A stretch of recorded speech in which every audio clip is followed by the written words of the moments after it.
करने को तैयार हूँ और ये लड़ाई आज शिमला से शुरू हो रही है, पूरे हिंदुस्तान के अंदर जाने वाली है। 14 अक्टूबर को पंजाब में होने जा रही है, फिर 15 अक्टूबर को उत्तराखंड, पूरे हिंदुस्तान की रैली जाएगी। मैं प्रदेश सरकार से भी और केंद्र सरकार दोनों से मांग करता हूँ कि नौजवानों का हक है, पुरानी पेंशन मिलनी चाहिए। क्यों मिलनी चाहिए? क्यों ये एक कर्मचारी 60-62 साल काम करता है, सरकार को अपना जीवन देता है, सारा कुछ अपना बलिदान करता है, उसके बाद बुढ़ापे में वो दूसरे भरोसे जाए। दुख इस बात का है कि पैसा हमारा सरकार उसमें गवर्निंग बॉडी बनेगी और पेंशन हम जो बुढ़ापे में प्राइवेट कंपनियों के पास जाने। मैं तो इसको कहता हूँ ये बहुराष्ट्रीय कंपनियों का खेल हो रहा है, इससे हमारा नुकसान नहीं हो रहा। मैं तो कहता हूँ सरकार को चेतना आनी चाहिए, विशेषज्ञों को बुलाना चाहिए, इसमें देश का नुकसान है।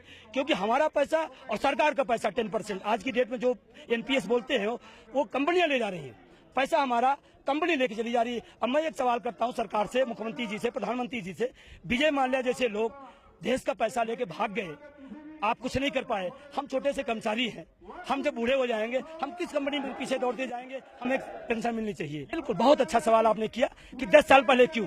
क्योंकि हमारे सारे जितने लोग यहाँ बैठे सब नौजवान हैं और कोई नौकरी में आया था, कोई नहीं आया था।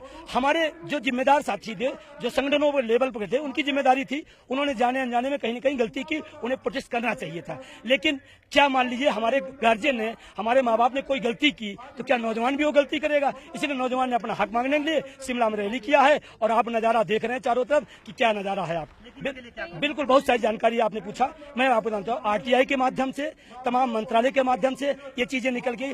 सेंट्रल गवर्नमेंट के कर्मचारियों के लिए सेंटर दे सकता है, स्टेट गवर्नमेंट के स्टेट देता है, क्योंकि आज भी 2 जगह पश्चिम बंगाल और त्रिपुरा में एज इट इज पुरानी पेंशन लागू है। अगर वहां लागू हो सकता है तो अपने प्रदेश में भी प्रदेश लागू कर सकता है। सिर्फ बहानेबाजी करते हैं कि केंद्र का मामला।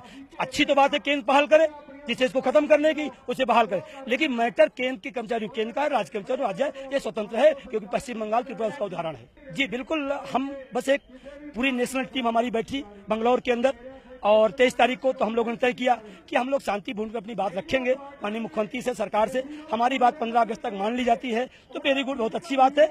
और हम लोग कोई विरोध में नहीं है, न किसी सरकार न किसी पार्टी से। हमारा सिर्फ अपने हक के लिए हम मैदान में आए हैं और अगर नहीं बात मानी जाती है तो निश्चित रूप से दिसंबर के शीतकालीन सत्र में हम लोग जंतर मंतर कूच करेंगे और उसमें पूरा हिंदुस्तान रहे। मुझे तो जो जानकारी है, ठाकुर साहब ने जैसे बताया, यहाँ के प्रदेश अध्यक्ष है और हमारे मार्गदर्शक है पुरानी पेंशन बहाली राष्ट्रीय अभियान के ठाकुर साहब, ज्यादातर संगठनों ने यहाँ समर्थन किया है। मैंने मन से भी कहा कि उनका स्वागत है और जो लोग नहीं किए हैं वो करें, क्योंकि ये किसी गुट का, किसी विभाग की लड़ाई नहीं है, ये नौजवानों के पेंशन बहाली की लड़ाई है। इसमें सबको खुले मन से और अच्छा लगा कि बहुत सारे लोग आए हैं, मैं उनका वेलकम करता हूँ।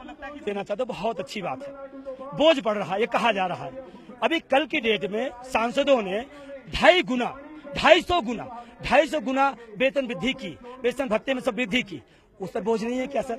जो कर्मचारी आपको राजस्व वसूल के दे रहा है, राजस्व का पैमाना क्या कर्मचारी तो करता है, उसके लिए बोझ हो गया और आपके लिए 250 गुना बढ़ा लिए, बोझ नहीं हुआ। ये नाइंसाफी है, ये गलत है। बोझ सिर्फ बहाना बताया जा रहा है, ये प्राइवेट कंपनियों को फायदा दिलाने का तरीका और कुछ नहीं। 2003 पूरे देश में 48 लाख लोग हैं जो एनपीएस के दायरे में आते हैं। पूरे हिंदुस्तान की बात मैं कर रहा हूँ और मैं कह रहा था 1 रैंक 1 पेंशन हो सकती है, 1 टैक्स 1 नेशन हो सकता है, तो 1 रैंक पेंशन क्यों नहीं हो सकती है? ये सवाल है आपके माध्यम से प्रधानमंत्री जी से।